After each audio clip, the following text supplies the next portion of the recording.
प्यारे विद्यार्थियों, आप सब का स्वागत है। 8वीं जमात समाजक विज्ञान ਦੇ ਇਸ ਸੈਸ਼ਨ ਵਿੱਚ ਆਪਾਂ ਇਤਿਹਾਸ ਸਾਡਾ ਅਤੀਤ ਵਿੱਚੋਂ ਪਾਠ ਨੰਬਰ 12 ਦਾ ਅਧਿਐਨ ਕਰ ਰਹੇ ਹਾਂ। ਇਸ ਤੋਂ ਪਹਿਲਾਂ ਆਪਾਂ ਨੇ ਪੇਂਡੂ ਜੀਵਨ ਅਤੇ ਸਮਾਜ ਦੇ 3 ਭਾਗਾਂ ਨੂੰ ਵਿਚਾਰਿਆ। ਇਸ ਸਾਰੇ ਪਾਠ ਨੂੰ ਆਪਾਂ 4 ਭਾਗਾਂ ਵਿੱਚ ਵੰਡਿਆ ਸੀ। ਪਹਿਲੇ 3 ਭਾਗਾਂ ਵਿੱਚ ਆਪਾਂ ਨੇ ਅੰਗਰੇਜ਼ਾਂ ਦੀਆਂ ਖੇਤੀਬਾੜੀ ਸੰਬੰਧੀ ਨੀਤੀਆਂ, ਅੰਗਰੇਜ਼ਾਂ ਦੀਆਂ ਖੇਤੀਬਾੜੀ ਸੰਬੰਧੀ ਨੀਤੀਆਂ ਦਾ ਪ੍ਰਭਾਵ, ਕ੍ਰਿਸ਼ੀ ਵਣਜੀਕਰਨ ਦੇ ਪ੍ਰਭਾਵ ਨੂੰ ਜਾਣਨ ਦੀ ਕੋਸ਼ਿਸ਼ ਕੀਤੀ ਸੀ ਅਤੇ ਇਸ ਦੇ ਨਾਲ ਨਾਲ ਆਪਾਂ ਨੇ ਛੋਟੇ ਪ੍ਰਸ਼ਨਾਂ ਦਾ ਸਹਾਰਾ ਲੈ ਕੇ ਇਸ ਪਾਠ ਨੂੰ ਦੁਹਰਾਉਣ ਦੀ ਕੋਸ਼ਿਸ਼ ਕੀਤੀ ਸੀ। ਅੱਜ ਆਪਾਂ ਵਿਦਿਆਰਥੀਓ ਇਸ ਪਾਠ ਦੇ ਚੌਥੇ ਭਾਗ ਨੂੰ, ਜੋ ਕਿ ਸਾਡਾ ਇਸ ਪਾਠ ਦਾ ਅੰਤਿਮ ਪੜਾਅ ਹੈ, ਉਸ ਬਾਰੇ ਗੱਲ ਕਰਾਂਗੇ। ਆਪਾਂ ਜਾਣਦੇ ਹਾਂ ਕਿ ਅੰਗਰੇਜ਼ ਸਾਡੇ ਭਾਰਤ ਵਿੱਚ ਕੇਵਲ ਆਪਣਾ ਆਰਥਿਕ ਮੁਨਾਫਾ ਲੈਣ ਲਈ ਹੀ ਆਏ ਸਨ। ਉਹਨਾਂ ਨੇ ਇੱਥੋਂ ਦੇ ਲੋਕਾਂ ਤੋਂ ਵੱਧ ਧਨ ਇਕੱਠਾ ਕਰਨਾ ਹੀ ਉਹਨਾਂ ਦਾ ਇੱਕੋ ਇੱਕ ਮਨੋਰਥ ਸੀ। ਇਸੇ ਸੰਦਰਭ ਵਿੱਚ ਉਹਨਾਂ ਨੇ ਆਪਣੀਆਂ ਨੀਤੀਆਂ ਨੂੰ ਲਾਗੂ ਕੀਤਾ ਅਤੇ ਆਪਾਂ ਨੇ ਇਸ ਪਾਠ ਵਿੱਚ ਹੁਣ ਤੱਕ ਜਾਣਿਆ ਕਿ ਭਾਰਤੀ ਖੇਤੀ ਨੂੰ ਅੰਗਰੇਜ਼ਾਂ ਨੇ ਆਪਣੀਆਂ ਨੀਤੀਆਂ ਰਾਹੀਂ ਕਿਵੇਂ ਪ੍ਰਭਾਵਿਤ ਕੀਤਾ। ਜਿਵੇਂ ਆਪਾਂ ਜਾਣਿਆ ਕਿ ਅੰਗਰੇਜ਼ਾਂ ਦਾ ਮੁੱਖ ਕੰਮ ਭੂਮੀ ਲਗਾਨ ਇਕੱਠਾ ਕਰਨਾ ਸੀ ਅਤੇ ਇਹ ਲਗਾਨ ਵੱਧ ਤੋਂ ਵੱਧ ਇਕੱਠਾ ਕਰਨਾ ਚਾਹੁੰਦੇ ਸੀ ਅਤੇ ਇਸ ਦੇ ਲਈ ਉਹਨਾਂ ਨੇ ਵੱਖ ਤਰ੍ਹਾਂ ਦੀਆਂ ਨੀਤੀਆਂ ਵੀ ਅਪਣਾਈਆਂ। ਹੁਣ ਆਪਾਂ ਨੇ ਇੱਥੇ ਇਹ ਜਾਣਨਾ ਹੈ ਕਿ ਇਹਨਾਂ ਨੀਤੀਆਂ ਦਾ ਕਿਸਾਨਾਂ ਵੱਲੋਂ ਕੀ ਹੁੰਗਾਰਾ ਮਿਲਿਆ, ਕਿ ਉਹਨਾਂ ਨੇ ਇਸ ਨੂੰ ਹੱਕ ਵਿੱਚ ਲਿਆ ਜਾਂ ਵਿਰੋਧ ਵਿੱਚ ਲਿਆ। ਸੋ ਆਓ ਆਪਾਂ ਗੱਲ ਕਰਦੇ ਹਾਂ ਕਿ ਕਿਸਾਨਾਂ ਨੇ ਇਹਨਾਂ ਨੀਤੀਆਂ ਦਾ ਵਿਦਰੋਹ ਕੀਤਾ ਅਤੇ ਉਹ ਵਿਦਰੋਹ ਕਿਉਂ ਕੀਤਾ, ਉਸ ਸੰਬੰਧੀ ਆਪਾਂ ਜਾਣਨ ਦੀ ਕੋਸ਼ਿਸ਼ ਕਰਾਂਗੇ।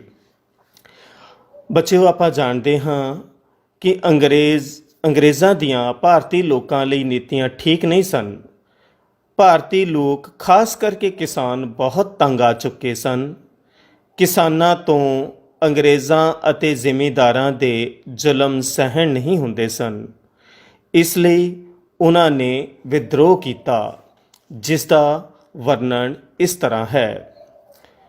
ਪਿਆਰੇ ਵਿਦਿਆਰਥੀਓ, ਪਰਿਵਰਤਨ ਕੁਦਰਤ ਦਾ ਨਿਯਮ ਹੈ। ਰਾਤ ਤੋਂ ਦਿਨ, ਧੁੱਪ ਤੋਂ ਛਾਂ ਅਤੇ ਜ਼ੁਲਮ ਤੋਂ ਬਾਅਦ ਵਿਦਰੋਹ ਹੁੰਦਾ ਹੈ। ਭਾਰਤੀ ਲੋਕਾਂ ਅੰਗਰੇਜ਼ਾਂ, ਜ਼ਮੀਂਦਾਰਾਂ ਅਤੇ ਸ਼ਾਹੂਕਾਰਾਂ ਦਾ ਦਾਬਾ ਸਹਿ ਕੇ ਅੱਕ ਗਏ ਸਨ। ਉਹ ਇਹਨਾਂ ਜ਼ੁਲਮਾਂ ਤੋਂ ਛੁਟਕਾਰਾ ਚਾਹੁੰਦੇ ਸਨ। ਜਦੋਂ ਮਨੁੱਖ ਚੇਤਨ ਹੋ ਜਾਵੇ ਤਾਂ ਉਹ ਜ਼ੁਲਮਾਂ ਤੋਂ ਛੁਟਕਾਰਾ ਪਾ ਲੈਂਦਾ ਹੈ। ਇਹ ਚੇਤਨਾ ਕ੍ਰਿਸ਼ੀ ਵਣਜੀਕਰਨ ਨਾਲ ਮਿਲ ਚੁੱਕੀ ਸੀ। ਇਸ ਲਈ ਕਿਸਾਨਾਂ ਦੁਆਰਾ ਅੰਗਰੇਜ਼ਾਂ ਦੀਆਂ ਕਿਸਾਨ ਵਿਰੋਧੀ ਨੀਤੀਆਂ ਕਾਰਨ ਵਿਦਰੋਹ ਸ਼ੁਰੂ ਹੋ ਗਿਆ। ਸੋ ਬੱਚਿਓ, ਆਪਾਂ ਜਾਣਦੇ ਹਾਂ ਕਿ ਜਿਵੇਂ ਕੁਦਰਤ ਹੈ, ਉਹਦਾ ਇਹ ਨਿਯਮ ਹੈ ਪਰਿਵਰਤਨ, ਬਦਲਣਾ। ਪੁਰਾਤਨ ਸਮੇਂ ਹੋਰ ਤਰ੍ਹਾਂ ਦੇ ਸੀ, ਅੱਜ ਸਮਾਂ ਹੋਰ ਤਰ੍ਹਾਂ ਦਾ ਅਤੇ ਆਉਣ ਵਾਲਾ ਕੱਲ੍ਹ ਹੋਰ ਤਰ੍ਹਾਂ ਦਾ ਹੋਵੇਗਾ। ਬੜੀਆਂ ਤਬਦੀਲੀਆਂ ਆ ਚੁੱਕੀਆਂ ਹਨ। ਜਿਵੇਂ ਆਪਾਂ ਨੂੰ ਇਸ ਪਾਠ ਵਿੱਚ ਸਮਝਾਇਆ ਗਿਆ ਹੈ ਕਿ ਦਿਨ ਤੋਂ ਬਾਅਦ ਰਾਤ, ਰਾਤ ਤੋਂ ਬਾਅਦ ਦਿਨ, ਧੁੱਪ ਤੋਂ ਬਾਅਦ ਛਾਂ, ਜ਼ੁਲਮ ਤੋਂ ਬਾਅਦ ਵਿਦਰੋਹ ਹੁੰਦਾ ਹੈ। ਇਸੇ ਤਰ੍ਹਾਂ ਆਪਾਂ ਨੇ ਪਿਛਲੇ 3 ਭਾਗਾਂ ਵਿੱਚ ਜਾਣਿਆ ਸੀ ਕਿ ਭਾਰਤੀ ਲੋਕਾਂ ਅੰਗਰੇਜ਼ਾਂ, ਜ਼ਮੀਂਦਾਰਾਂ ਅਤੇ ਸ਼ਾਹੂਕਾਰਾਂ ਦਾ ਜ਼ੁਲਮ ਸਹਿ ਕੇ ਅੱਕ ਗਏ ਸੀ ਅਤੇ ਉਹ ਇਹਨਾਂ ਤੋਂ ਹੁਣ ਛੁਟਕਾਰਾ ਚਾਹੁੰਦੇ ਸੀ। ਅਤੇ ਜਦੋਂ ਮਨੁੱਖ ਨੂੰ ਇਹ ਸਮਝ ਆ ਜਾਵੇ ਕਿ ਉਸ 'ਤੇ ਜ਼ੁਲਮ ਹੋ ਰਹੇ ਹਨ, ਤਾਂ ਫਿਰ ਉਹ ਜ਼ੁਲਮਾਂ ਤੋਂ ਛੁਟਕਾਰਾ ਪਾਉਣ ਦਾ ਰਾਹ ਵੀ ਚੁਣਦਾ ਹੈ। ਅਤੇ ਇਹ ਜ਼ੁਲਮਾਂ ਦਾ ਉਹਨਾਂ ਨੂੰ ਅਹਿਸਾਸ ਹੋਇਆ ਕ੍ਰਿਸ਼ੀ ਵਣਜੀਕਰਨ ਨਾਲ, ਅਤੇ ਇਸ ਲਈ ਕਿਸਾਨਾਂ ਨੇ ਅੰਗਰੇਜ਼ਾਂ ਦੀਆਂ ਨੀਤੀਆਂ ਦਾ ਵਿਰੋਧ ਕਰਨਾ ਸ਼ੁਰੂ ਕਰ ਦਿੱਤਾ। ਸੋ ਕਿਸਾਨਾਂ ਦੁਆਰਾ ਵਿਦਰੋਹ। ਅੰਗਰੇਜ਼ਾਂ ਨੇ ਭਾਰਤ ਦੇ ਜਿੱਤੇ ਹੋਏ ਪ੍ਰਦੇਸ਼ਾਂ ਵਿੱਚ ਵੱਖ-ਵੱਖ ਲਗਾਨ ਪ੍ਰਣਾਲੀਆਂ ਲਾਗੂ ਕੀਤੀਆਂ। ਜਿੱਥੇ ਅੰਗਰੇਜ਼ ਆਪਣਾ ਅਧਿਕਾਰ ਕਰ ਲੈਂਦੇ ਸਨ, ਉੱਥੇ ਉਹ ਨੀਤੀਆਂ ਵੀ ਫਿਰ ਆਪਣੀਆਂ ਹੀ ਲਾਗੂ ਕਰਦੇ ਸਨ। ਅਤੇ ਜਿਵੇਂ ਦਾ ਉਹਨਾਂ ਦਾ ਮਨਸ਼ਾ ਹੁੰਦੀ ਸੀ ਕਿ ਉਹਨਾਂ ਨੇ ਵੱਧ ਤੋਂ ਵੱਧ ਆਰਥਿਕ ਲਾਭ ਲੈਣਾ ਹੈ, ਉਹ ਨੀਤੀਆਂ ਵੀ ਉਵੇਂ ਦੀਆਂ ਹੀ ਅਖਤਿਆਰ ਕਰਦੇ ਸਨ, ਜਿਨ੍ਹਾਂ ਅਨੁਸਾਰ ਕਿਸਾਨਾਂ ਨੂੰ ਬਹੁਤ ਜ਼ਿਆਦਾ ਲਗਾਨ ਜਾਂ ਕਰ ਜਾਂ ਟੈਕਸ ਦੇਣਾ ਪੈਂਦਾ ਸੀ। ਅਤੇ ਆਪਾਂ ਨੂੰ ਇੱਥੇ ਤਸਵੀਰਾਂ ਵਿੱਚ ਵੀ ਦਿਖਾਇਆ ਗਿਆ ਹੈ ਕਿ ਖੇਤੀ ਪਛੜੇ ਢੰਗ ਦੀ ਸੀ, ਪਰ ਕਿਸਾਨਾਂ 'ਤੇ ਲਗਾਨ ਦਾ ਬੋਝ ਬਹੁਤ ਜ਼ਿਆਦਾ ਸੀ। ਕਿਸਾਨਾਂ ਨੇ ਅੰਗਰੇਜ਼ਾਂ ਦੁਆਰਾ ਸਿਫਾਰਿਸ਼ ਕੀਤੀਆਂ ਫਸਲਾਂ ਵੀ ਬਦਲ ਕੇ ਬੀਜੀਆਂ, ਪਰ ਫਿਰ ਵੀ ਹਾਲਾਤ ਨਹੀਂ ਸੁਧਰੇ। ਇਸ ਲਈ ਵਿਦਰੋਹ ਤੋਂ ਬਿਨਾਂ ਹੋਰ ਕੋਈ ਰਸਤਾ ਨਹੀਂ ਸੀ। ਅੰਗਰੇਜ਼ ਜ਼ਰੂਰ ਸਬਜ਼ ਬਾਗ ਦਿਖਾਉਂਦੇ ਸੀ ਕਿ ਜੇ ਅਸੀਂ ਇਹ ਫਸਲਾਂ ਬੀਜੀਏ ਤਾਂ ਇਸ ਦੇ ਨਾਲ ਸਾਨੂੰ ਵੱਧ ਲਾਭ ਹੋਵੇਗਾ, ਪਰ ਜਦੋਂ ਕਿਸਾਨ ਮੰਡੀਆਂ ਵਿੱਚ ਜਾਂਦਾ, ਕਿਸਾਨਾਂ ਨੂੰ ਉਹਨਾਂ ਦੀ ਫਸਲਾਂ ਦਾ ਪੂਰਾ ਮੁੱਲ ਨਾ ਮਿਲਦਾ ਅਤੇ ਹਾਲਤ ਕਿਸਾਨਾਂ ਦੀ ਫਿਰ ਵੀ ਮਾੜੀ ਰਹਿੰਦੀ। ਜੀ ਤੋੜ ਕੇ ਜੀ ਜਾਨ ਨਾਲ ਮਿਹਨਤ ਕਰਨ ਤੋਂ ਬਾਅਦ ਵੀ ਹੱਥ ਪੱਲੇ ਕੁਝ ਨਹੀਂ ਪੈ ਰਿਹਾ ਸੀ, ਅਤੇ ਇਸ ਦਾ ਨਤੀਜਾ ਕੀ ਹੋਇਆ ਕਿ ਉਹਨਾਂ ਨੂੰ ਵਿਦਰੋਹ ਦਾ ਰਾਹ ਚੁਣਨਾ ਪਿਆ। ਇਸ ਕਰਕੇ ਉਹ ਸ਼ਾਹੂਕਾਰਾਂ ਦੇ ਕਰਜ਼ਈ ਵੀ ਹੋ ਗਏ ਸਨ ਲਗਾਨ ਅਦਾ ਕਰਦੇ ਕਰਦੇ, ਕਿਉਂਕਿ ਲਗਾਨ ਦਾ ਬੋਝ ਬਹੁਤ ਸੀ।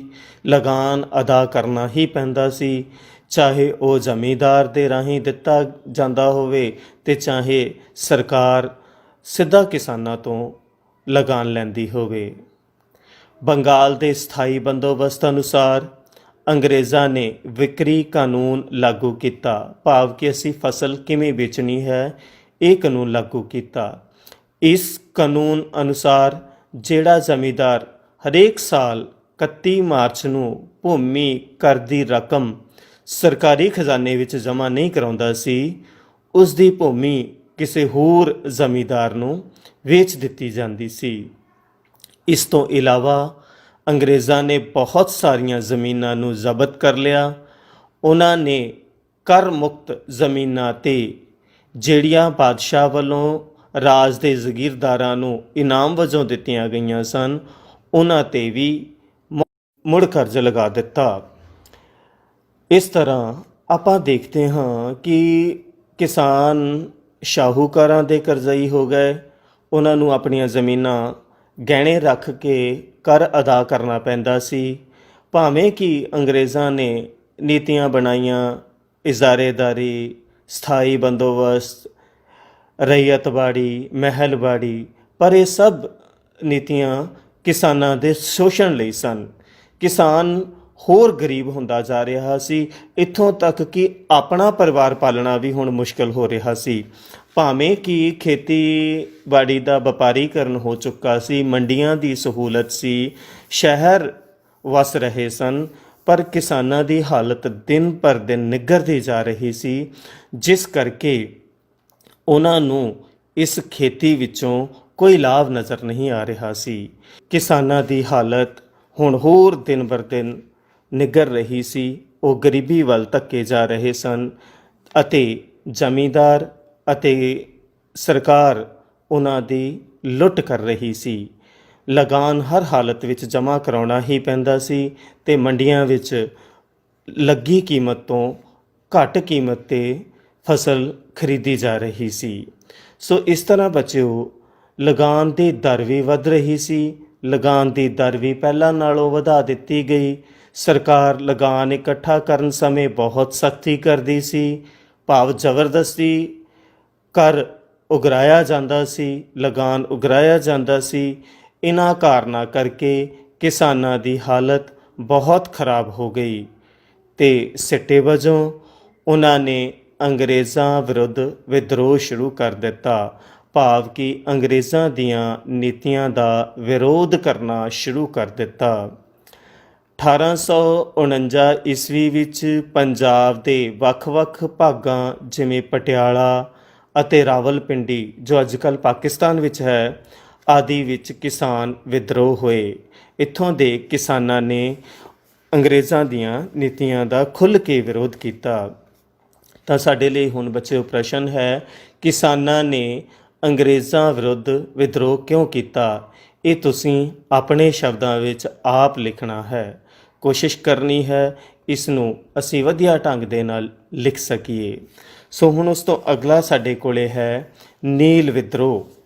ਨੀਲ ਦੀ ਖੇਤੀ ਕਰਨ ਵਾਲੇ ਕਿਸਾਨਾਂ ਨੇ ਨੀਲ ਉਤਪਾਦਨ 'ਤੇ ਵੱਧ ਲਗਾਉਣ ਵਿਰੁੱਧ ਵਿਦਰੋਹ ਕੀਤੇ।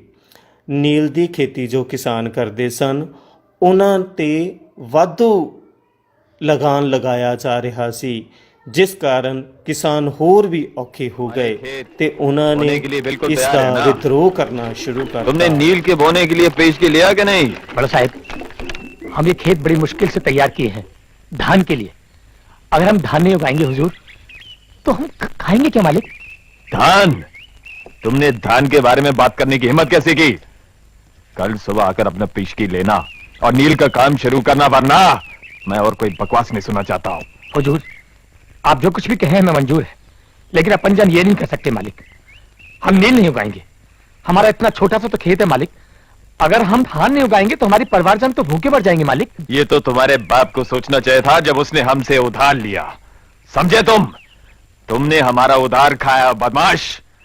अब कल सुबह सीधे तरीके से अपनी पेशगी लेना।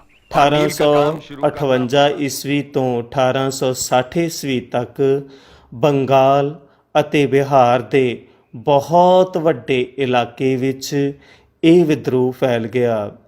ਕਿਉਂਕਿ ਇਹਨਾਂ ਇਲਾਕਿਆਂ ਵਿੱਚ ਨੀਲ ਦੀ ਖੇਤੀ ਹੁੰਦੀ ਸੀ, ਇਸ ਕਾਰਨ ਇੱਥੋਂ ਦੇ ਕਿਸਾਨਾਂ ਨੇ ਇਸ ਵਿਦਰੋਹ ਵਿੱਚ ਵੱਧ ਚੜ੍ਹ ਕੇ ਹਿੱਸਾ ਲਿਆ। ਨੀਲ ਦੇ ਬਗੀਚੇ ਜਾਂ ਜਿਨ੍ਹਾਂ ਨੂੰ ਆਪਾਂ ਬਾਗ ਵੀ ਕਹਿ ਸਕਦੇ ਹਾਂ, ਲਾਉਣ ਵਾਲਿਆਂ ਨੇ ਸ਼ਕਤੀ ਦੁਆਰਾ ਅੰਦੋਲਨ ਨੂੰ ਦਬਾਉਣ ਦੀ ਕੋਸ਼ਿਸ਼ ਕੀਤੀ। ਜਿਹੜੇ ਮਾਲਕ ਸਨ ਨੀਲ ਦੇ ਬਗੀਚਿਆਂ ਦੇ, ਉਹਨਾਂ ਨੇ ਕੋਸ਼ਿਸ਼ ਕੀਤੀ ਕਿ ਜ਼ਬਰਦਸਤੀ ਇਸ ਅੰਦੋਲਨ ਨੂੰ ਦਬਾਇਆ ਜਾਵੇ, ਕਿਸਾਨਾਂ ਨੂੰ ਇਹ ਅੰਦੋਲਨ ਕਰਨ ਤੋਂ ਰੋਕਿਆ ਜਾਵੇ। ਕਿਸ ਸਰਕਾਰ ਨੇ ਵੀ ਨੀਲ ਬੀਜਣ ਤੋਂ ਨਾ ਕਰਨ ਵਾਲੇ ਕਿਸਾਨਾਂ ਨੂੰ ਧਮਕੀ ਦੇ ਕੇ, ਡਰਾ ਕੇ ਇਸ ਅੰਦੋਲਨ ਨੂੰ ਬੰਦ ਕਰਨ ਦੀ ਕੋਸ਼ਿਸ਼ ਕੀਤੀ, ਪਰੰਤੂ ਕਿਸਾਨ ਅੜੇ ਰਹੇ। ਕਾਰਨ ਸੀ ਕਿ ਹੁਣ ਖੇਤੀ 'ਚੋਂ ਗੁਜ਼ਾਰਾ ਕਰਨਾ ਬਹੁਤ ਔਖਾ ਹੋ ਰਿਹਾ ਸੀ ਤੇ ਜੀ ਮਾਰ ਕੇ ਵੀ, ਜਾਨ ਮਾਰ ਕੇ ਵੀ ਲਗਾਨ ਅਦਾ ਕਰਨਾ ਔਖਾ ਹੁੰਦਾ ਜਾ ਰਿਹਾ ਸੀ। ਜਦੋਂ ਉਹਨਾਂ ਨੂੰ ਨੀਲ ਦੀ ਖੇਤੀ ਕਰਨ ਲਈ ਮਜਬੂਰ ਕੀਤਾ ਗਿਆ ਤਾਂ ਉਹਨਾਂ ਨੇ ਅੰਗਰੇਜ਼ਾਂ ਦੀਆਂ ਫੈਕਟਰੀਆਂ ਉੱਤੇ ਹਮਲਾ ਕਰ ਦਿੱਤਾ, ਅੰਗਰੇਜ਼ਾਂ ਦੇ ਕਾਰਖਾਨਿਆਂ ਉੱਤੇ ਹਮਲਾ ਕਰ ਦਿੱਤਾ ਅਤੇ ਲੁੱਟਮਾਰ ਕੀਤੀ। ਸਰਕਾਰ ਨੇ ਇਸ ਵਿਦਰੋਹ ਨੂੰ ਰੋਕਣ ਲਈ ਬਹੁਤ ਯਤਨ ਕੀਤੇ, ਪਰ ਉਹ ਕਿਸਾਨਾਂ ਦੇ ਵਿਦਰੋਹ ਨੂੰ ਦਬਾ ਨਾ ਸਕੀ। ਸਰਕਾਰ ਨੇ ਬੜੀਆਂ ਕੋਸ਼ਿਸ਼ਾਂ ਕੀਤੀਆਂ ਕਿ ਕਿਸਾਨਾਂ ਨੂੰ ਕਿਸੇ ਨਾ ਕਿਸੇ ਢੰਗ ਨਾਲ, ਚਾਹੇ ਜ਼ਬਰਦਸਤੀ ਹੀ ਸਹੀ, ਇਹ ਵਿਦਰੋਹ ਕਰਨ ਤੋਂ ਰੋਕਣਾ ਹੈ, ਪਰ ਉਹ ਕਿਸਾਨਾਂ ਦੇ ਇਸ ਵਿਰੋਧ ਨੂੰ ਰੋਕ ਨਾ ਸਕੇ। ਕਿਸਾਨ ਅੰਗਰੇਜ਼ੀ ਜ਼ੁਲਮਾਂ ਤੋਂ ਛੁਟਕਾਰਾ ਚਾਹੁੰਦੇ ਸਨ। ਸੰਨ 1866 ਈਸਵੀ ਵਿੱਚ ਨੀਲ ਦੀ ਖੇਤੀ ਵਿਰੁੱਧ ਚੰਪਾਰਨ, ਜੋ ਕਿ ਅੱਜ ਕੱਲ੍ਹ ਬਿਹਾਰ ਵਿੱਚ ਹੈ, ਵਿਦਰੋਹ ਹੋਇਆ। ਨੀਲ ਸੰਕਟ ਉਦੋਂ ਤੱਕ ਜਾਰੀ ਰਿਹਾ ਜਦੋਂ ਤੱਕ 20ਵੀਂ ਸਦੀ ਦੇ ਆਰੰਭ ਵਿੱਚ ਮੋਹਨਦਾਸ ਕਰਮਚੰਦ ਗਾਂਧੀ ਨੇ ਨੀਲ ਕਿਸਾਨਾਂ ਦੇ ਪੱਖ ਸਮਰਥਨ ਦਿੱਤਾ। ਸੋ ਇਸ ਢੰਗ ਦੇ ਨਾਲ ਬੱਚਿਓ ਆਪਾਂ ਵੇਖਦੇ ਹਾਂ ਕਿ ਨੀਲ ਦੀ ਖੇਤੀ ਕਰਨ ਨਾਲ ਅੰਗਰੇਜ਼ਾਂ ਨੂੰ ਤਾਂ ਲਾਭ ਹੋ ਰਿਹਾ ਸੀ, ਕਿਸਾਨਾਂ ਨੂੰ ਕੋਈ ਲਾਭ ਨਹੀਂ ਹੋ ਰਿਹਾ ਸੀ ਤੇ ਫਲਸਰੂਪ ਕਿਸਾਨਾਂ ਨੇ ਵਿਰੋਧ ਵਿੱਚ ਅੰਗਰੇਜ਼ੀ ਕਾਰਖਾਨਿਆਂ ਉੱਤੇ, ਫੈਕਟਰੀਆਂ ਉੱਤੇ ਹਮਲਾ ਕੀਤਾ ਤੇ ਲੁੱਟਮਾਰ ਕਰਨ ਦੀ ਕੋਸ਼ਿਸ਼ ਕੀਤੀ। ਪਰ ਸਰਕਾਰ ਨੇ ਕੋਸ਼ਿਸ਼ ਕੀਤੀ ਕਿ ਇਸ ਵਿਦਰੋਹ ਨੂੰ ਦਬਾ ਦਿੱਤਾ ਜਾਵੇ, ਪਰ ਕਿਸਾਨ ਅੰਗਰੇਜ਼ਾਂ ਵਿਰੁੱਧ ਡਟੇ ਰਹੇ। ਉਹ ਉਹਨਾਂ ਦੇ ਜ਼ੁਲਮਾਂ ਤੋਂ ਛੁਟਕਾਰਾ ਪਾਉਣਾ ਚਾਹੁੰਦੇ ਸਨ। ਇਸ ਲਈ ਚੰਪਾਰਨ ਬਿਹਾਰ ਵਿੱਚ ਇੱਕ ਵੱਡਾ ਵਿਦਰੋਹ ਹੋਇਆ ਅਤੇ ਇਹ ਸੰਕਟ ਉਦੋਂ ਤੱਕ ਜਾਰੀ ਰਿਹਾ ਜਦੋਂ ਤੱਕ ਮਹਾਤਮਾ ਗਾਂਧੀ ਜੀ ਨੇ ਇਸ ਦਾ ਸਮਰਥਨ ਨਹੀਂ ਕੀਤਾ।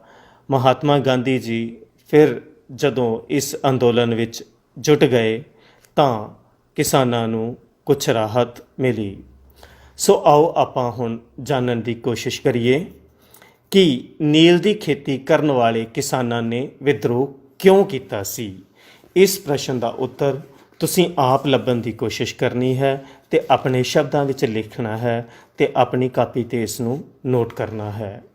ਸੋ ਬੱਚਿਓ, ਹੁਣ ਸਾਡੇ ਕੋਲੇ ਪਾਠ ਦੇ ਅਖੀਰ ਵਿੱਚ ਆਪਾਂ ਇਸ ਪਾਠ ਨੂੰ ਸਾਰੇ ਨੂੰ ਦੁਹਰਾ ਲਈਏ ਅਤੇ ਉਸ ਤੋਂ ਬਾਅਦ ਫਿਰ ਆਪਾਂ ਇਸ ਪਾਠ ਦੇ ਵਿੱਚ ਯਾਦ ਰੱਖਣ ਯੋਗ ਗੱਲਾਂ 'ਤੇ ਗੱਲ ਕਰਾਂਗੇ।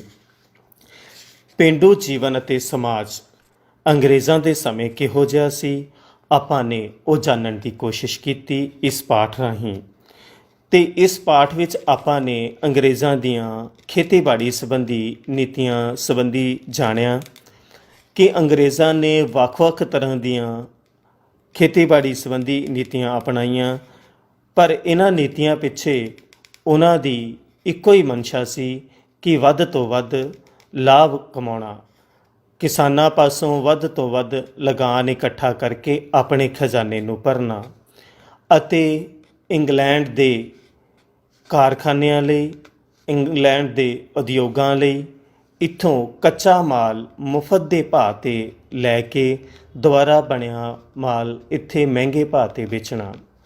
ਇਸ ਲਈ ਅੰਗਰੇਜ਼ਾਂ ਨੇ ਕੋਸ਼ਿਸ਼ ਕੀਤੀ ਕਿ ਖੇਤੀਬਾੜੀ ਦਾ ਵਪਾਰੀਕਰਨ ਕੀਤਾ ਜਾਵੇ ਅਤੇ ਇਸ ਸੰਬੰਧ ਵਿੱਚ ਉਹਨਾਂ ਨੇ ਕਿਸਾਨਾਂ ਨੂੰ ਵਪਾਰਕ ਫਸਲਾਂ ਵੇਚਣ ਲਈ ਉਤਸ਼ਾਹਿਤ ਕੀਤਾ।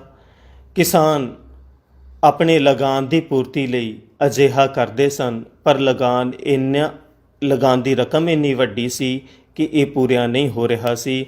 ਇਸ ਕਰਕੇ ਕਿਸਾਨਾਂ ਨੇ ਫਿਰ ਇਹਨਾਂ ਨੀਤੀਆਂ ਤੋਂ ਤੰਗ ਆ ਕੇ ਵਿਦਰੋਹ ਦਾ ਰਾਹ ਚੁਣਿਆ ਅਤੇ ਇਸ ਵਿਦਰੋਹ ਵਿੱਚ ਉਹਨਾਂ ਨੂੰ ਸਫਲਤਾ ਉਦੋਂ ਹਾਸਲ ਹੋਈ ਜਦੋਂ ਮਹਾਤਮਾ ਗਾਂਧੀ ਜੀ ਨੇ ਉਹਨਾਂ ਦਾ ਸਾਥ ਦਿੱਤਾ ਅਤੇ ਕਿਸਾਨਾਂ ਨੂੰ ਕੁਝ ਰਾਹਤ ਮਿਲੇ, ਇਸ ਵਾਸਤੇ ਮਿਲ ਕੇ ਲੜਾਈ ਲੜੀ।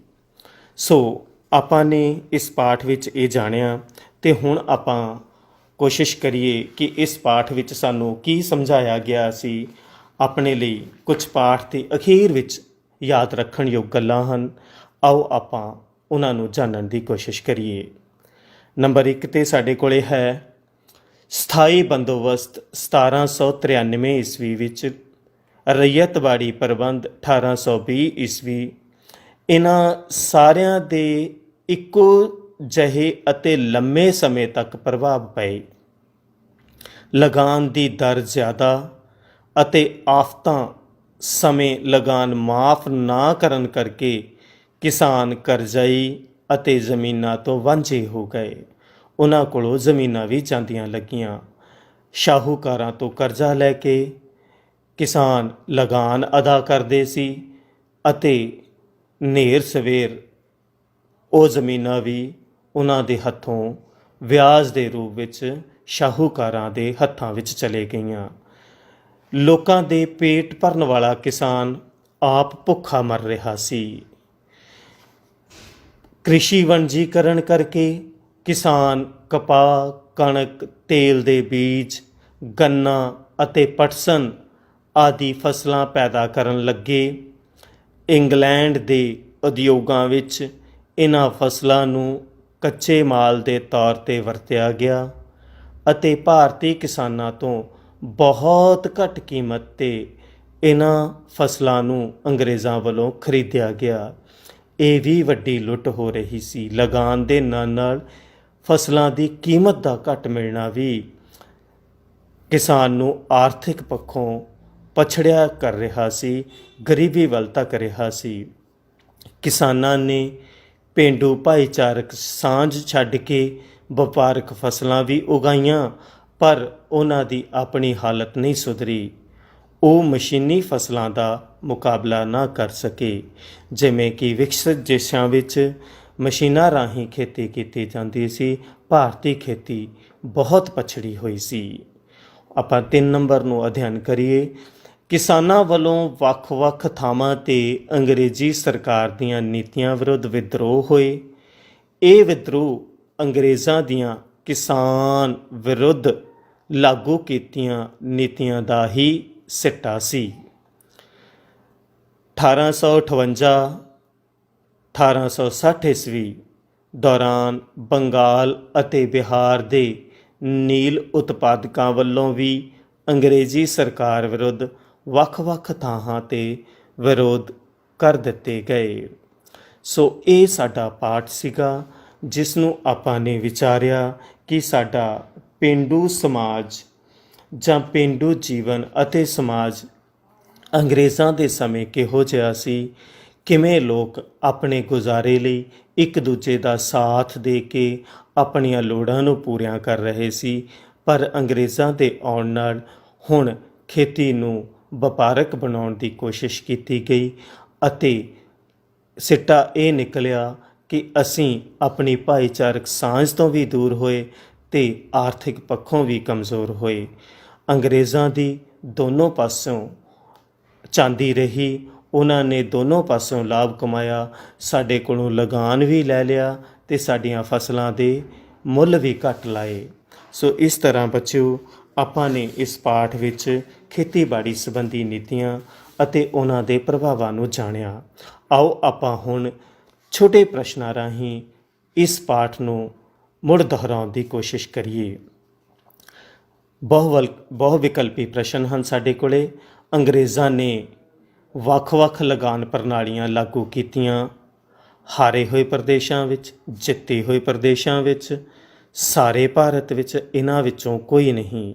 ਤਾਂ ਇਹਦਾ ਉੱਤਰ ਜੋ ਸਹੀ ਹੈ ਉਹ ਐੜਾ ਹੈ, ਜਿੱਤੇ ਹੋਏ ਪ੍ਰਦੇਸ਼ਾਂ ਵਿੱਚ। ਅੰਗਰੇਜ਼ਾਂ ਨੇ ਇਨਾਮੀ ਜ਼ਮੀਨਾਂ 'ਤੇ ਮੁੜ ਕਰ ਲਗਾ ਦਿੱਤੇ। ਇਹਦੇ 'ਚ ਊੜਾ ਹੈ ਕਰ ਮੁਕਤ, ਐੜਾ ਬੰਜਰ, ਈੜੀ ਸਾਰੀਆਂ ਤੇ ਸੱਸਾ ਉਪਰੋਕਤ ਸਾਰੇ। ਤਾਂ ਇਹਦੇ ਵਿੱਚ ਜੋ ਸਹੀ ਉੱਤਰ ਹੈ ਉਹ ਊੜਾ ਹੈ, ਕਰ ਮੁਕਤ। ਪੰਜਾਬ ਦੇ ਪਟਿਆਲਾ ਅਤੇ ਰਾਵਲਪਿੰਡੀ ਵਿੱਚ ਵਿਦਰੋਹ ਹੋਏ 1947 ਈਸਵੀ ਵਿੱਚ, 1858 ਈਸਵੀ ਵਿੱਚ, 1849 ਈਸਵੀ ਵਿੱਚ, ਜਾਂ ਸੱਸਾ ਹੈ, ਇਹਨਾਂ 'ਚੋਂ ਕੋਈ ਵੀ ਨਹੀਂ। ਤਾਂ ਇਸ ਦਾ ਠੀਕ ਉੱਤਰ ਹੈ 1849 ਈਸਵੀ ਵਿੱਚ। 1858 ਈਸਵੀ ਤੋਂ 1860 ਈਸਵੀ ਤੱਕ ਵੱਡੇ ਇਲਾਕਿਆਂ ਵਿੱਚ ਵਿਦਰੋਹ ਹੋਇਆ। ਊੜਾ ਹੈ ਬੰਗਾਲ, ਐੜਾ ਹੈ ਬੰਗਾਲ ਅਤੇ ਬਿਹਾਰ, ਈੜੀ ਹੈ ਬਿਹਾਰ ਤੇ ਸੱਸੇ 'ਤੇ ਹੈ, ਇਹਨਾਂ 'ਚੋਂ ਕੋਈ ਨਹੀਂ। ਤਾਂ ਇਸ ਦਾ ਸਹੀ ਉੱਤਰ ਐੜਾ ਹੈ, ਬੰਗਾਲ ਅਤੇ ਬਿਹਾਰ। ਹੁਣ ਸਾਡੇ ਕੋਲੇ ਖਾਲੀ ਥਾਵਾਂ ਹਨ। ਇਹਨਾਂ ਖਾਲੀ ਥਾਵਾਂ ਵਿੱਚ ਆਪਾਂ ਸਹੀ ਉੱਤਰ ਭਰਨਾ ਹੈ। ਸਰਕਾਰ ਲਗਾਨ ਇਕੱਠਾ ਕਰਨ ਸਮੇਂ ਬੜੀ ਡੈਸ਼ ਕਰਦੀ ਸੀ, ਤਾਂ ਇਸ ਵਿੱਚ ਆਵੇਗਾ ਸਖਤੀ। ਕਿਸਾਨਾਂ ਦੀ ਹਾਲਤ ਬਹੁਤ ਡੈਸ਼ ਹੋ ਗਈ, ਇਹ ਤਾਂ ਇੱਥੇ ਆਏਗਾ ਖਰਾਬ ਹੋ ਗਈ। ਜ਼ਮੀਂਦਾਰ ਨੂੰ ਹਰੇਕ ਸਾਲ ਡੈਸ਼ ਨੂੰ ਭੂਮੀ ਕਰ ਸਰਕਾਰੀ ਖਜ਼ਾਨੇ ਵਿੱਚ ਜਮ੍ਹਾਂ ਕਰਾਉਣਾ ਪੈਂਦਾ ਸੀ। ਤਾਂ ਉੱਤਰ ਹੈ 31 ਮਾਰਚ। ਫਿਰ 4 ਨੰਬਰ 'ਤੇ ਹੈ ਸਰਕਾਰ ਨੇ ਲਗਾਨ ਦੀ ਦਰ ਪਹਿਲਾਂ ਨਾਲੋਂ ਡੈਸ਼ ਕਰ ਦਿੱਤੀ, ਤਾਂ ਇਸ ਵਿੱਚ ਆਏਗਾ ਵਧਾ ਦਿੱਤੀ। 5 ਨੰਬਰ 'ਤੇ ਹੈ ਬੰਗਾਲ ਦੇ ਸਥਾਈ ਬੰਦੋਬਸਤ ਅਨੁਸਾਰ ਅੰਗਰੇਜ਼ਾਂ ਨੇ ਡੈਸ਼ ਕਾਨੂੰਨ ਲਾਗੂ ਕੀਤਾ, ਤਾਂ ਇਸ ਦਾ ਉੱਤਰ ਹੈ ਵਿਕਰੀ ਕਾਨੂੰਨ। ਹੁਣ 6 ਨੰਬਰ 'ਤੇ ਸਾਡੇ ਕੋਲੇ ਹੈ ਅੰਗਰੇਜ਼ਾਂ ਨੇ ਬਹੁਤ ਸਾਰੀਆਂ ਜ਼ਮੀਨਾਂ ਨੂੰ ਡੈਸ਼ ਕਰ ਲਿਆ, ਜ਼ਬਤ ਕਰ ਲਿਆ। ਇਸ ਤਰ੍ਹਾਂ ਇਹ ਖਾਲੀ ਥਾਵਾਂ ਸਨ ਸਾਡੇ ਕੋਲੇ, ਇਹਨਾਂ ਨੂੰ ਆਪਾਂ ਆਪਣੀਆਂ ਕਾਪੀਆਂ 'ਤੇ ਨੋਟ ਕਰ ਸਕਦੇ ਹਾਂ। ਫਿਰ ਸਾਡੇ ਕੋਲੇ ਹੈ ਬੱਚਿਓ ਸਹੀ ਗਲਤ ਦਾ ਨਿਸ਼ਾਨ ਲਗਾਉਣਾ। ਇਸ ਵਿੱਚ ਨੰਬਰ 1 'ਤੇ ਆਪਾਂ ਨੂੰ ਦਿੱਤਾ ਹੋਇਆ ਹੈ ਕਿਸਾਨਾਂ ਨੂੰ ਬਹੁਤ ਜ਼ਿਆਦਾ ਲਗਾਨ ਦੇਣਾ ਪੈਂਦਾ ਸੀ, ਤਾਂ ਇਸ ਦਾ ਉੱਤਰ ਹੈ ਠੀਕ ਜਾਂ ਇਹਨੂੰ ਅਸੀਂ ਕਹਾਂਗੇ ਸਹੀ। ਕਿਸਾਨਾਂ ਨੇ ਅੰਗਰੇਜ਼ਾਂ ਵਿਰੁੱਧ ਵਿਦਰੋਹ ਨਹੀਂ ਕੀਤਾ, ਗਲਤ। ਲਗਾਨ ਦੀ ਦਰ ਘਟਾ ਦਿੱਤੀ ਗਈ, ਤਾਂ ਇਸ ਦਾ ਉੱਤਰ ਗਲਤ ਹੈ। ਸਰਕਾਰ ਦੁਆਰਾ ਕਿਸਾਨਾਂ ਦੇ ਵਿਦਰੋਹ ਨੂੰ ਦਬਾ ਦਿੱਤਾ ਗਿਆ, ਤਾਂ ਇਸ ਦਾ ਉੱਤਰ ਹੈ ਠੀਕ। ਫਿਰ 5 ਨੰਬਰ ਤੇ ਆਪਣੇ ਕੋਲੇ ਹੈ ਮਹਾਤਮਾ ਗਾਂਧੀ ਨੇ ਕਿਸਾਨਾਂ ਦਾ ਸਮਰਥਨ ਕੀਤਾ, ਤਾਂ ਇਹ ਇਸ ਦਾ ਉੱਤਰ ਹੋਏਗਾ ਸਹੀ। ਅੰਗਰੇਜ਼ਾਂ ਗਰੀਬ ਕਿਸਾਨਾਂ ਦਾ ਲਗਾਨ ਮਾਫ ਕਰ ਦਿੱਤਾ, ਤਾਂ ਇਸ ਦਾ ਉੱਤਰ ਹੈ ਗਲਤ। ਇਸ ਤਰ੍ਹਾਂ ਬੱਚਿਓ ਆਪਾਂ ਨੇ ਦੇਖਿਆ ਕਿ ਆਪਾਂ ਇਸ ਦੇ ਚਾਰੋਂ ਭਾਗਾਂ ਵਿੱਚ ਜਿੰਨਾ ਵੀ ਆਪਾਂ ਨੇ ਹਿੱਸਾ ਪਾਠ ਦਾ ਡਿਸਕਸ ਕੀਤਾ ਜਾਂ ਜਿਸ 'ਤੇ ਵੀ ਆਪਾਂ ਗੱਲਬਾਤ ਕੀਤੀ, ਉਸ ਨਾਲ ਛੋਟੇ ਛੋਟੇ ਪ੍ਰਸ਼ਨ ਅਸੀਂ ਨਾਲ ਰੱਖੇ। ਕਾਰਨ ਇਹ ਸੀ ਕਿ ਆਪਾਂ ਪੂਰੇ ਪਾਠ ਨੂੰ ਆਸਾਨੀ ਨਾਲ ਯਾਦ ਕਰ ਸਕੀਏ, ਆਸਾਨੀ ਨਾਲ ਦੁਹਰਾ ਸਕੀਏ। ਇਸ ਤੋਂ ਇਲਾਵਾ ਬੱਚਿਓ ਆਪਣੇ ਕੋਲੇ ਅਭਿਆਸ ਪ੍ਰਸ਼ਨ ਸਾਡੀ ਪਾਠ ਪੁਸਤਕ ਦੇ ਅਖੀਰ ਵਿੱਚ ਦਿੱਤੇ ਹੋਏ ਹਨ, ਜੋ ਕਿ ਆਪਾਂ ਨੇ ਆਪਣੀਆਂ ਕਾਪੀਆਂ 'ਤੇ ਕਰਨੇ ਹਨ, ਅਤੇ ਇਹਨਾਂ ਪ੍ਰਸ਼ਨਾਂ ਨੂੰ ਅਸੀਂ ਇਸ ਪਾਠ ਵਿੱਚੋਂ ਆਸਾਨੀ ਨਾਲ ਲੱਭ ਸਕਦੇ ਹਾਂ। ਜਿਵੇਂ ਸਾਡੇ ਕੋਲੇ ਪ੍ਰਸ਼ਨ ਇਹਦੇ ਵਿੱਚ ਦਿੱਤੇ ਗਏ ਹਨ ਕਿ ਸਥਾਈ ਬੰਦੋਬਸਤ ਕਿਸ ਨੇ ਕਦੋਂ ਅਤੇ ਕਿੱਥੇ ਸ਼ੁਰੂ ਕੀਤਾ। ਫਿਰ ਦੂਜਾ ਪ੍ਰਸ਼ਨ ਹੈ ਰਈਅਤਵਾੜੀ ਪ੍ਰਬੰਧ ਕਿਸ ਨੇ ਕਦੋਂ ਅਤੇ ਕਿੱਥੇ ਕਿੱਥੇ ਸ਼ੁਰੂ ਕੀਤਾ। ਇਸੇ ਤਰ੍ਹਾਂ ਸਾਡੇ ਕੋਲ ਅੱਗੇ ਪ੍ਰਸ਼ਨ ਹੈ ਮਹਿਲਵਾੜੀ ਪ੍ਰਬੰਧ ਕਿਹੜੇ 3 ਖੇਤਰਾਂ ਵਿੱਚ ਲਾਗੂ ਕੀਤਾ ਗਿਆ। ਫਿਰ ਹੈ ਸਾਡੇ ਕੋਲੇ ਕ੍ਰਿਸ਼ੀ ਦਾ ਵਣਜੀਕਰਨ ਕਿਵੇਂ ਹੋਇਆ। ਉਸ ਤੋਂ ਅੱਗੇ ਪ੍ਰਸ਼ਨ ਹੈ ਵਣਜੀਕਰਨ ਦੀਆਂ ਮੁੱਖ ਫਸਲਾਂ ਕਿਹੜੀਆਂ ਸਨ। ਫਿਰ ਸਾਡੇ ਕੋਲ 6 ਨੰਬਰ 'ਤੇ ਪ੍ਰਸ਼ਨ ਹੈ ਕ੍ਰਿਸ਼ੀ ਵਣਜੀਕਰਨ ਦੇ 2 ਮੁੱਖ ਲਾਭ ਲਿਖੋ ਜਾਂ ਦੱਸੋ। ਉਸ ਤੋਂ ਅੱਗੇ ਹੈ ਕ੍ਰਿਸ਼ੀ ਵਣਜੀਕਰਨ ਦੀਆਂ 2 ਮੁੱਖ ਹਾਨੀਆਂ ਕਿਹੜੀਆਂ ਸਨ। ਸਥਾਈ ਬੰਦੋਬਸਤ ਕੀ ਸੀ ਅਤੇ ਉਸ ਦੇ ਕੀ ਆਰਥਿਕ ਪ੍ਰਭਾਵ ਪਏ। ਅਤੇ ਇਸ ਵਿੱਚ ਸਾਡੇ ਕੋਲ ਪ੍ਰਸ਼ਨ ਹੈ ਨੀਲ ਵਿਦਰੋਹ ਤੋਂ ਤੁਸੀਂ ਕੀ ਜਾਣਦੇ ਹੋ। ਇਹ ਕੁਛ ਇੱਕ ਸਾਨੂੰ ਪ੍ਰਸ਼ਨ ਦਿੱਤੇ ਗਏ ਹਨ ਸਾਡੇ ਅਭਿਆਸ ਦੇ ਵਿੱਚ, ਉਹ ਆਪਾਂ ਨੇ ਕਰਨੇ ਹੈ। ਇਸੇ ਤਰ੍ਹਾਂ ਸਾਨੂੰ ਇੱਥੇ ਖਾਲੀ ਥਾਵਾਂ ਦਿੱਤੀਆਂ ਗਈਆਂ ਹਨ, ਠੀਕ ਗਲਤ ਦਿੱਤੇ ਗਏ ਹਨ, ਅਤੇ ਮਿਲਾਨ ਵਾਸਤੇ ਸਾਨੂੰ ਊੜਾ ਅਤੇ ਐੜਾ 'ਚੋਂ ਸਹੀ ਮਿਲਾਨ ਕਰਨਾ ਹੈ। ਇਹ ਸਾਡੇ ਅਭਿਆਸ ਵਾਸਤੇ ਸਾਨੂੰ ਪਾਠ ਦੇ ਅਖੀਰ ਵਿੱਚ ਦਿੱਤੇ ਗਏ ਹਨ। ਸੋ ਆਪਾਂ ਨੇ ਬੱਚਿਓ ਜਾਣਿਆ ਕਿ ਅੰਗਰੇਜ਼ਾਂ ਦੇ ਸਮੇਂ ਸਾਡੇ ਪੇਂਡੂ ਜੀਵਨ ਬਾਰੇ ਅਤੇ ਸਮਾਜ ਬਾਰੇ, ਕਿ ਅੰਗਰੇਜ਼ਾਂ ਦੇ ਆਉਣ ਤੋਂ ਪਹਿਲਾਂ ਸਾਡਾ ਪੇਂਡੂ ਸਮਾਜ ਬੜਾ ਲਿਮਿਟਡ ਸੀਗਾ, ਬੜੀਆਂ ਉਹਨਾਂ ਦੀਆਂ ਲੋੜਾਂ ਸੀਮਿਤ ਸੀ। ਉਹ ਆਪਸ 'ਚ ਹੀ ਮਿਲ ਜੁਲ ਕੇ ਰਹਿੰਦੇ ਸਨ, ਪਿੰਡਾਂ ਤੱਕ ਹੀ ਉਹਨਾਂ ਦਾ ਜੀਵਨ ਹੁੰਦਾ ਸੀ। ਦਰਿਆਵਾਂ ਤੋਂ ਪਾਰ ਉਹ ਕਦੀ ਬਹੁਤ ਘੱਟ ਗਏ ਸੀ ਅਤੇ ਰਲ ਮਿਲ ਕੇ ਇੱਕ ਦੂਜੇ ਦੀਆਂ ਲੋੜਾਂ ਪੂਰੀਆਂ ਕਰਦੇ ਹੋਏ ਪ੍ਰੇਮ ਪਿਆਰ ਨਾਲ ਰਹਿ ਰਹੇ ਸੀ। ਅਤੇ ਅਸੀਂ ਦੇਖਿਆ ਕਿ ਅੰਗਰੇਜ਼ਾਂ ਨੇ ਜਦੋਂ ਇੱਥੋਂ ਦੀ ਦੀਵਾਨੀ ਹਾਸਲ ਕੀਤੀ, ਤਾਂ ਫਿਰ ਹੌਲੀ ਹੌਲੀ ਉਹਨਾਂ ਨੇ ਭਾਰਤ 'ਤੇ ਕਬਜ਼ਾ ਕਰਨਾ ਸ਼ੁਰੂ ਕਰ ਲਿਆ। ਅਤੇ ਜਿਵੇਂ ਜਿਵੇਂ ਉਹ ਕਬਜ਼ਾ ਕਰਦੇ ਗਏ ਅਤੇ ਉਹਨਾਂ ਖੇਤਰਾਂ ਵਿੱਚ ਜਿੱਥੇ ਅੰਗਰੇਜ਼ੀ ਰਾਜ ਕਾਇਮ ਕਰ ਲਿਆ, ਉੱਥੇ ਉਹਨਾਂ ਨੇ ਫਿਰ ਆਪਣੀਆਂ ਨੀਤੀਆਂ ਨੂੰ ਲਾਗੂ ਵੀ ਕੀਤਾ। ਅਤੇ ਇਹਨਾਂ ਨੀਤੀਆਂ ਨੂੰ ਲਾਗੂ ਕਰਨ ਦਾ ਉਹਨਾਂ ਦਾ ਸਿਰਫ ਅਤੇ ਸਿਰਫ ਇੱਕੋ ਹੀ ਮਕਸਦ ਸੀ ਕਿ ਅਸੀਂ ਵੱਧ ਤੋਂ ਵੱਧ ਲਾਭ ਕਮਾਉਣਾ ਹੈ। ਉਹ ਆਪਣਾ ਬਣਾਇਆ ਹੋਇਆ ਮਾਲ ਵੇਚਣ ਲਈ ਵੀ ਥਾਂ ਲੱਭਦੇ ਸੀ, ਅਤੇ ਉਹਨਾਂ ਨੂੰ ਆਪਣੇ ਉਦਯੋਗਾਂ ਨੂੰ ਚੱਲਦਾ ਰੱਖਣ ਲਈ ਵੀ ਕੱਚੇ ਮਾਲ ਦੀ ਲੋੜ ਸੀ, ਜਿਸ ਕਰਕੇ ਭਾਰਤ ਉਹਨਾਂ ਨੂੰ ਇੱਕ ਬਹੁਤ ਵਧੀਆ ਦੇਸ਼ ਮਿਲ ਗਿਆ। ਇੱਥੋਂ ਦੇ ਕਿਸਾਨ ਪਛੜੇ ਹੋਏ ਸਨ, ਆਪਣੀ ਲੋੜਾਂ ਜੋਗੀ ਹੀ ਖੇਤੀ ਕਰਦੇ ਸਨ, ਇਸ ਕਰਕੇ ਕੋਈ ਜ਼ਿਆਦਾ ਵਾਲਾ ਉਹਨਾਂ ਦਾ ਦਾਇਰਾ ਨਹੀਂ ਸੀ।